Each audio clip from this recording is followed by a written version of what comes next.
तो इसके लिए मैंने ये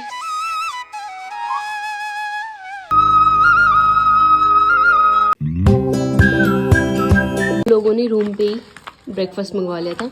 ऐसे क्यूट से कप में हमें चाय दी है, हमने परांठे और चार वगैरह, तो जल्दी से फटाफट खाते हैं। तो अब हम निकल गए हैं मंदिर के लिए और ये हम शॉर्टकट रास्ते से होते हुए जा रहे हैं। देखो कितने ब्यूटीफुल से ये रोजेज हैं, दिखाती हूँ मैं आपको पास से, कितने सुंदर लग रहे हैं। और आज मौसम ना काफ़ी साफ़ है। लोगों ने कुछ छोटे मोटी खेती की हुई है, जैसे यहाँ पे अरबी के पत्ते और चौलाई वगैरह लग रही है। यहाँ से व्यू देखो कितना मस्त लग रहा है। आज मौसम बिल्कुल खिला हुआ है ना, धूप आ रखी अच्छी खासी। गुड मॉर्निंग दोस्तों, welcome to my channel. I hope आप सब बढ़िया होंगे।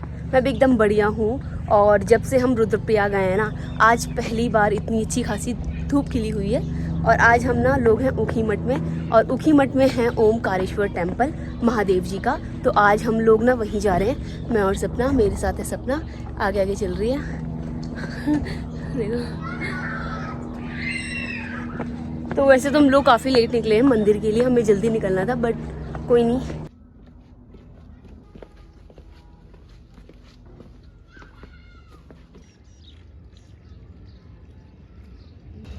और सामने है चौखंबा पर्वत, अभी नज़र नहीं आ रहा, बादलों से कवर्ड है। तो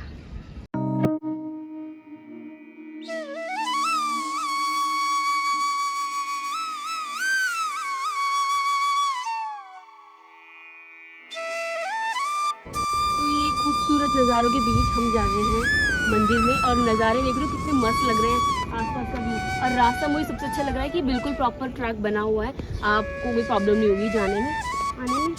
तो हम बस जाते जाते ही जाए। देखो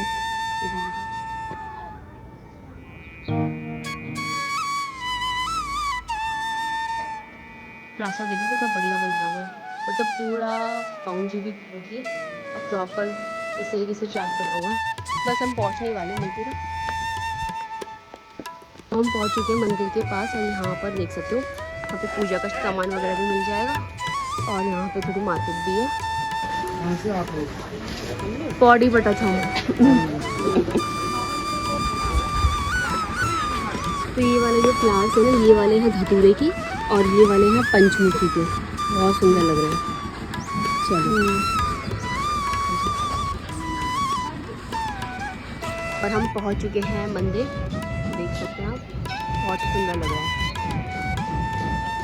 तो हम अंदर जा रहे हैं, और आसपास काफ़ी पूजा का सामान आपको मिल जाएगा, प्रसाद मिल जाएगा, तो आप बाहर से ही ले सकते हैं। जब आप इस मंदिर को थोड़ा पास से देखेंगे ना, तो आप देखेंगे इसमें बहुत ही सुंदर सी नक्काशी की गई है, मूर्तियाँ बनाई हुई हैं, तो बहुत ही सुंदर लग रहा है। और यहाँ पे ना आपको ना पंच केदारनाथ जी के भी दर्शन हो जाएंगे यहाँ पर जाके।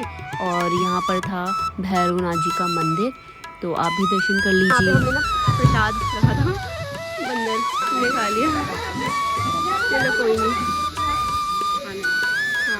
इस मंदिर का इतिहास भी काफ़ी ज़्यादा पुराना है। इसका संबंध पांडव काल से है, जो हज़ारों वर्ष पुराना ये मंदिर है।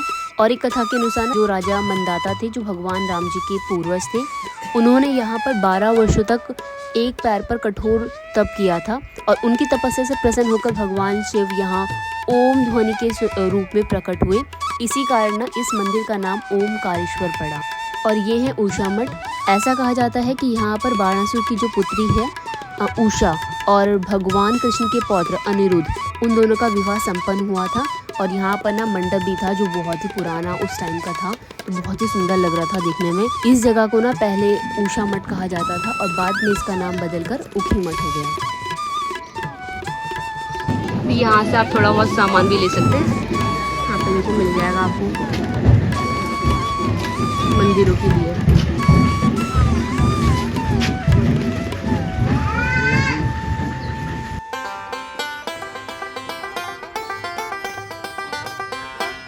तो इसके लिए मैंने ये छोटा सा फ्लावर तोड़ा है, थोड़ा और पीछे कर, अच्छा लग रहा है, तेरी ड्रेस के साथ मैच हो रहा है, स्कर्ट के साथ। हाँ मस्त लग रहा है। यहाँ पे है ये, एक मैं भी तोड़ लूँ अपने लिए, एक मैं भी तोड़ ली अपने लिए। अच्छा,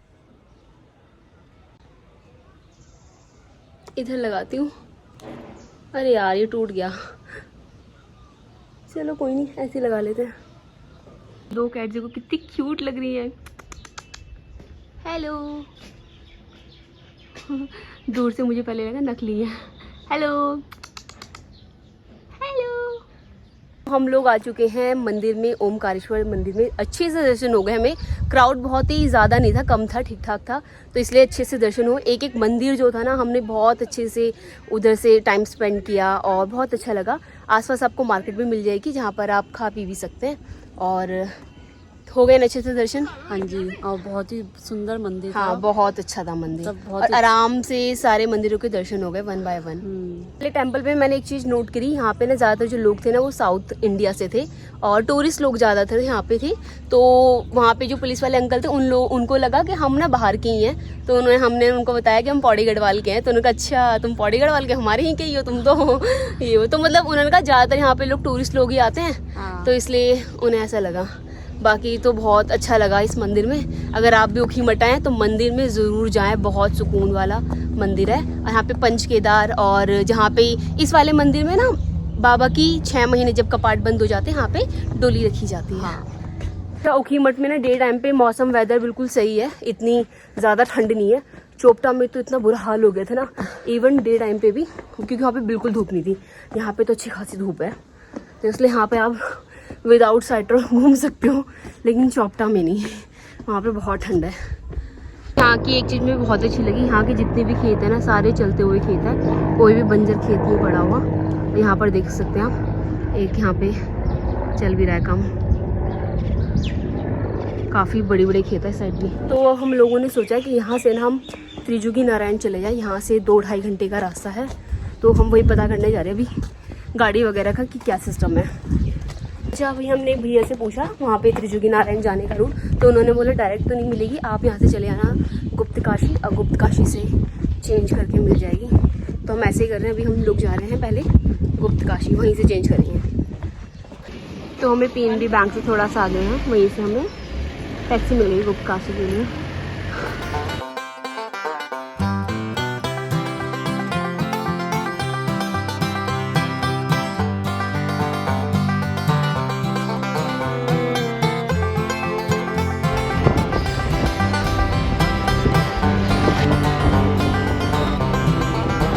हम पहुंच चुके हैं गुप्त काशी, और यहाँ पर देखो लिंगोड़े की सब्जी भी है, लिंगड़े भी बोलते हैं ना।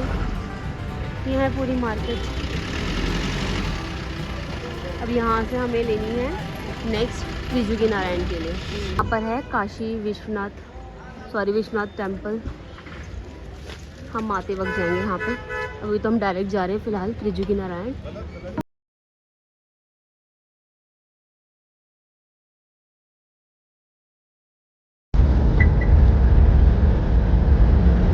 यहाँ से मेरा ये 14 किलोमीटर दूर।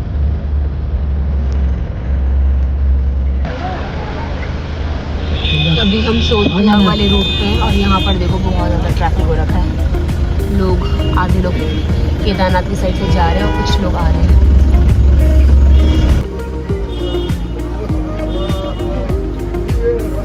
तो अभी हम लोग पहुँच चुके हैं सोनप्रयाग में, और सोनप्रयाग से यहाँ पे 2 कटे, एक तो है त्रिजुगी नारायण जाने के लिए और एक दूसरा है केदारनाथ जाने के लिए।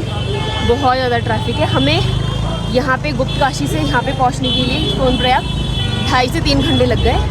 और भाई भीड़ देखो बहुत ज़्यादा है। नीचे देख सकते हो पार्किंग है सोनप्रयाग की पूरी, और मार्केट पूरा बहुत ज़्यादा भीड़ है। तो हम इस वाले रास्ते से जाने वाले हैं।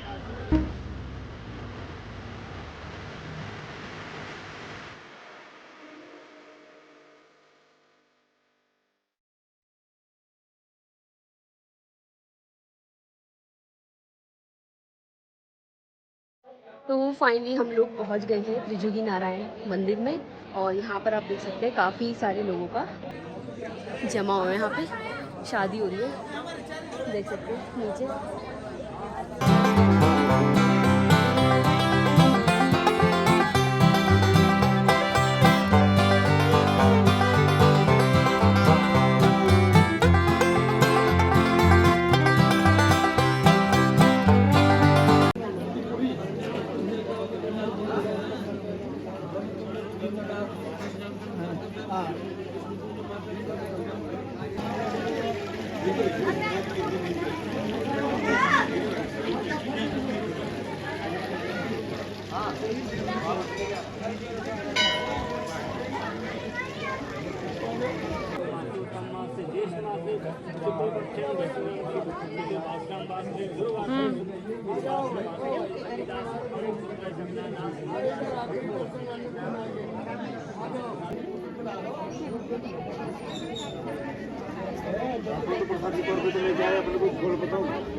हम उतर चुके हैं सोनप्रयाग में। यहाँ से हमें जाना है गुप्त काशी के लिए और अभी यहाँ से हमें 500 मीटर लगभग चलकर जाना है।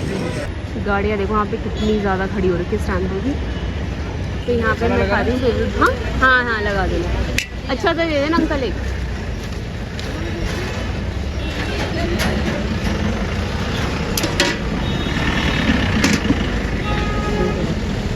चलना कहाँ गई? सोनप्रयाग से ना गुप्त काशी वापस जाने के लिए टैक्सी मिल ही नहीं रही थी। मीनवाइल मैंने यहाँ पे भुट्टा खरीद लिया था जो कि मेरा फेवरेट है, तो उसमें इंजॉय भी कर रही थी। इतना ज़्यादा दिमाग ख़राब हो रहा था। जैसे जैसे करके हमें एक टैक्सी मिली, उसमें हम बैठे वापस पहुँचे गुप्त काशी। मिलती हूँ नेक्स्ट वीडियो में। Okay bye.